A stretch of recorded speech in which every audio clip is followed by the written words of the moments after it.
Electrical technician channel में आपका स्वागत है। दोस्तों, यदि आपसे इंटरव्यू में किसी मोटर का फ्यूज रेटिंग पूछा जाता है, तो आप इसका आंसर बिल्कुल कम समय में किस प्रकार से देंगे, उसके बारे में मैं आपको बताऊंगा। दोस्तों, इसके लिए मैं आपको इस वीडियो के लास्ट में एक शॉर्ट ट्रिक बताऊंगा, जिसका प्रयोग करके आप केवल इसका आंसर 10 सेकंड में दे देंगे। दोस्तों, इसके पहले मैं आपको ट्रेडिशनल मेथड बता देता हूँ, जिसका प्रयोग करके हम फ्यूज रेटिंग को पता करते हैं। ठीक है, तो देखिए, यहाँ पर आपको यदि फ्यूज रेटिंग पता करना है तो उसके पहले आपको एफएलसी पता करना पड़ता है। यानी कि इस वीडियो में मैं आपको दो चीजें बताऊंगा। पहला तो यदि आपसे एफएलसी पूछा जाता है तो आप इसका जवाब किस प्रकार से देंगे, और दूसरा यदि आपसे फ्यूज रेटिंग पूछा जाता है तो किस प्रकार से इसका आंसर देते हैं, उसके बारे में भी बताऊंगा। यदि आपसे पूछा जाता है कि 30 किलोवाट का मोटर है जो कि 3 फेज सप्लाई से चलती है, तो उसके लिए आप कितने एम्पियर का फ्यूज प्रयोग करेंगे। तो देखिए दोस्तों, यदि आपसे इस प्रकार का सवाल पूछा जाता है तो आप ट्रेडिशनल मेथड से कैलकुलेशन करने जाते हैं तो आपको बहुत समय लगेगा। देखिए किस प्रकार से समय लगता है।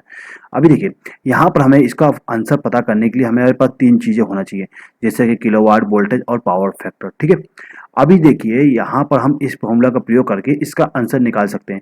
यानी कि सबसे पहले हम एफएलसी को निकालेंगे। ठीक है, तो यहाँ पर हम मान लेते हैं कि हमारा जो मोटर है वो 30 किलोवाट का है, वोल्टेज 415 है और पावर फैक्टर 0.8 है। ठीक है, अब हमें ये जो वैल्यू है उसको हम इस फॉर्मूले में रख देते हैं।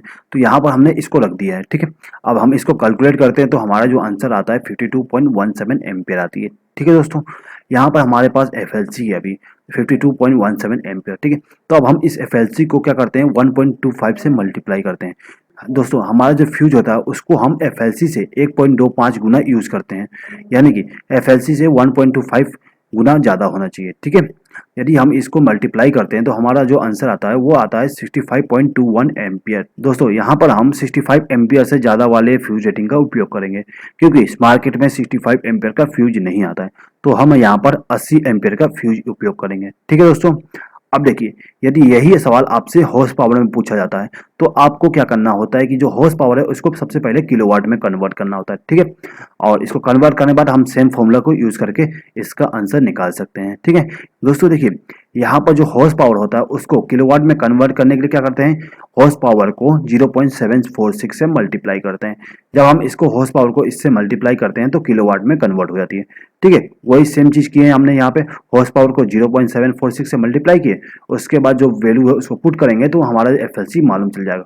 और एफएलसी को क्या करते हैं, 1.25 से मल्टीप्लाई कर देते हैं, तो हमारा जो फ्यूज रेटिंग होता है वो मालूम चल जाएगा। ठीक है, अभी देखिए दोस्तों, ये बहुत लंबा समय ले रहा है, बहुत टाइम लगेगा इस प्रकार से आंसर आपको इंटरव्यू में देने के लिए। तो दोस्तों, आपको इंटरव्यू में कभी भी इतना ज़्यादा समय नहीं मिलता है किसी भी आंसर को देने के लिए। तो आप किस प्रकार से बिल्कुल कम समय में इसका आंसर देंगे उसके लिए देख लीजिए। तो यहाँ पर हमारा पहला सवाल था, 30 किलोवाट का मोटर 3 फेज सप्लाई से चलती है, उसका फ्यूज रेटिंग कितना होना चाहिए। तो देखिए, इसके लिए आपको क्या करना है कि सबसे पहले आपको एफएलसी पता करना है। तो एफएलसी पता करने के लिए आप सीधा ही किलोवाट को 1.75 से मल्टीप्लाई कर दीजिए। जैसे ही आप इसको मल्टीप्लाई करते हैं 1.75 से, तो आपका आंसर आ जाएगा 52.5 एम्पियर। यानी कि 30 किलोवाट का जो मोटर होती है उसका एफएलसी होगा 52.5 एम्पियर। ठीक है, यदि आपसे इंटरव्यू में पूछा जाता है कि 30 किलोवाट का मोटर है उसका एफएलसी कितना होगा, तो आपको केवल 1.75 से मल्टीप्लाई कर देना है। जैसे ही आप मल्टीप्लाई करेंगे तो उसका आंसर आ जाएगा। अब देखिए दोस्तों, फ्यूज रेटिंग मालूम करने के लिए हम क्या करते हैं, एफएलसी को 1.25 से मल्टीप्लाई करते हैं। तो हम इसको मल्टीप्लाई करेंगे तो 65 एम्पियर का हमारा फ्यूज रेटिंग आ गया। अब यहाँ पर 65 एम्पियर का फ्यूज नहीं आता तो हम यहाँ पे प्रयोग करते हैं 80 एम्पियर का। ठीक है, अब देखिए, यहाँ पर आपको फ्यूज रेटिंग पता करने के लिए दो बार मल्टीप्लाई करना पड़ रहा है। यदि आपको इंटरव्यू में किलोवाट से सीधा ही पूछा जा रहा है कि फ्यूज कितने का प्रयोग करेंगे, तो आप केवल एक मल्टीप्लाई करिए। किससे मल्टीप्लाई करेंगे, देखिए जो किलोवाट होगा उसको आप सीधे ही 2.18 से मल्टीप्लाई कर दीजिए या फिर 2.2 से मल्टीप्लाई कर दीजिए। जैसे ही आप किलोवाट को 2.2 से मल्टीप्लाई करते हैं तो आपका जो फ्यूज रेटिंग है वो आ जाती है, यानी कि 66 एम्पियर आ गया। दोस्तों, आपको इंटरव्यू में कभी भी एक्यूरेट आंसर बताने की जरूरत नहीं होती है, आप लगभग में आंसर बता देते हैं तो भी सही रहता है। ओके दोस्तों, इसका आप स्क्रीनशॉट ले लीजिए और ये जो मल्टीप्लाइंग फैक्टर है उसको याद कर लीजिएगा। ठीक है, एफएलसी के लिए हम क्या करते हैं, 1.75 से मल्टीप्लाई करते हैं और फ्यूज रेटिंग के लिए 2.2 से मल्टीप्लाई करेंगे, तो हमारा जो आंसर है वो आ जाती है। ठीक है दोस्तों, यदि आपको हॉर्स पावर से एफएलसी और फ्यूज रेटिंग पता करना है तो कैसे करेंगे, देखिए यहाँ पर आपको क्या करना है, जो आपका हॉर्स पावर है उसको सीधा ही 1.3 से मल्टीप्लाई करना है।